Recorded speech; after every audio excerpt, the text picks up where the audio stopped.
का जनप्रतिनिधि जो पूर्व में उनके मंत्री भी रह चुके हैं, वर्तमान में भी वह राष्ट्रीय पार्टी की एक अच्छे पद पर धारित थे और उनके परिवार के साथ इस प्रकार की घटना अत्यंत चिंताजनक है कि लोकतांत्रिक व्यवस्था में कंपनी आज बिल्कुल ईस्ट इंडिया कंपनी और आज की कंपनियों में कोई विशेष अंतर नहीं दिख रहा है। बस तरीके बदले हैं, रूप बदले हैं, रंग बदले हैं, लेकिन शोषण का तरीका आज भी वो जारी है।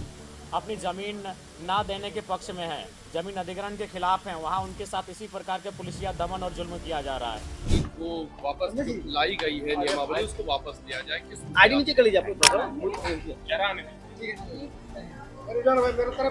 ठीक है, राष्ट्रगान सर्वोपरि है और राष्ट्रगान सर्वोपरि है और उसके बाद अब कहा जा रहा है कि वंदे मातरम, तो हमें समझ से परे है। ये बीजेपी क्या चाह रही है? आज़ादी में आपकी क्या भूमिका रही है?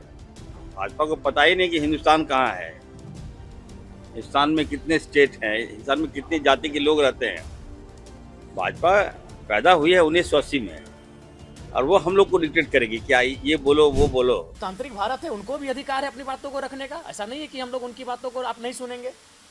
अगर इस राज्य में किसानों की सुनी जाएगी, अगर इस देश में मजदूरों की सुनी जाएगी, तो उद्योग घरानों की उनकी भी सुनी जाएगी। अगर उनको लगता है कि कोई उनके साथ अपने पद और पावर का दुरुपयोग कर रहा है, तो उनको भी प्रेस कॉन्फ्रेंस करना चाहिए, उनको भी तथ्यों के साथ जवाब। विस्थापन की समस्या उसको लेकर आप बैठक बुलाइए और वहाँ के विस्थापितों के जो हक है उसको दिलाने का काम करिए।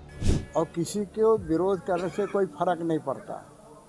दूसरा है कि आप कहाँ से इरफान और तुरफान अंसारी का नाम ले आते हैं, आप लोग के दिमाग में वही रहता है क्या?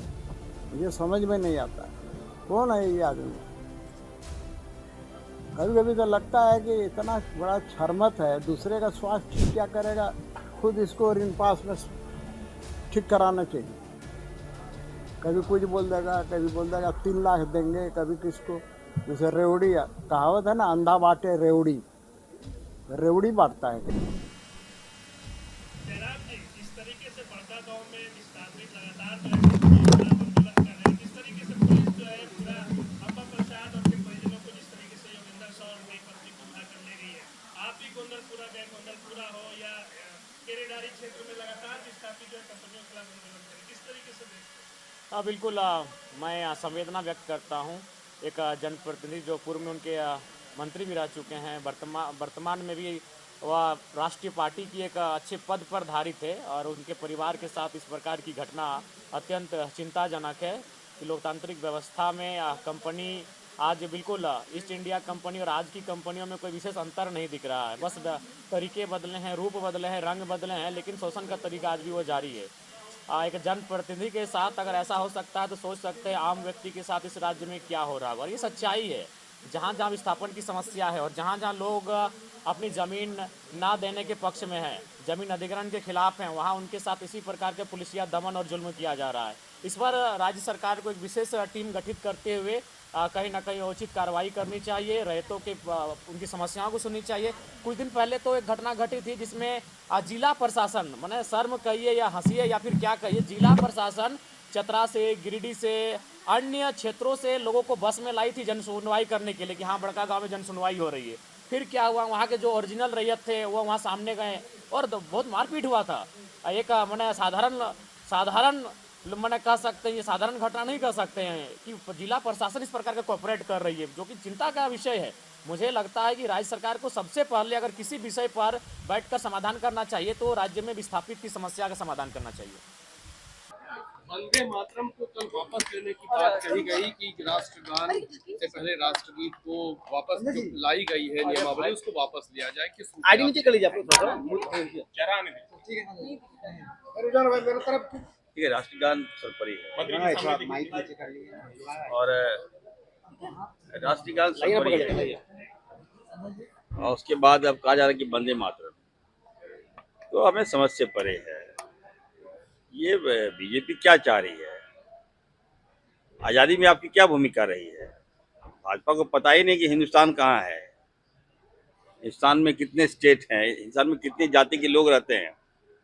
भाजपा पैदा हुई है 1980 में और वो हम लोग को डिक्टेट करेगी क्या ये बोलो वो बोलो। मैं कह रहा हूँ कि इस हमें कोई परहेज नहीं है, लेकिन आपके इशारे पे हम नहीं चलेंगे। एसआईआर धन्यवाद। भी तो एसआईआर भी तो शुरू हो रहा है। इरफान जी, एसआईआर शुरू हो रहा है। अप्रैल से निर्देश मिला है कि तैयारी किया जाए। अप्रैल के महीने से ये शुरू होना है सर। देखिए, चुनाव आयोग जो है वो शायर कराती है समय समय पर, तो वो देखना है कि बंगाल और झारखंड और बिहार में एसआईआर कराकर बिहार में भाजपा को फायदा मिला, वहाँ जेन्युइन वोट काटे गए। और हमें लगता है कि एक साजिश के तहत जहाँ जहाँ बीजेपी शासित राज्य है वहाँ एसआईआर ये लोग नहीं करा रहा है, जहाँ नॉन बीजेपी सरकार है वहाँ पे एसआईआर पे ज़्यादा फोकस है। तो यहाँ पे हमारी सरकार है, हम लोग देखेंगे, मॉनिटरिंग करेंगे कि सही से हो। जिनका नाम नहीं है उनका नाम डिलीट कर दिया जाए, और जो लोग जीवित हैं, जो लोग मान लीजिए हमारे काफ़ी जो मजदूर लोग बाहर काम करते हैं, अब उसको आप बताइएगा कि नहीं आप पेपर दीजिए, कहाँ है, नहीं है, 3 महीने से गायब है, 6 महीने से गायब है, तब तो लाखों लाख हमारा वोटर कट जाएगा। तो इन सब बातों पर हम लोग अभियान भी चलाए हैं, लेकिन इसका हम लोग पुरजोर विरोध करेंगे हम जी, इसलिए कि हमारे इसमें नहीं है। बहुत सारे ऐसे देश के कई विधानसभा हैं जहाँ पे बीजेपी की हुकूमत नहीं, वहाँ तो लोग नहीं मान रहे हैं, खास करके बंगाल केरल में तो नहीं माने, और फिर भी शांति से तो हम लोगों का आराम से हो गया।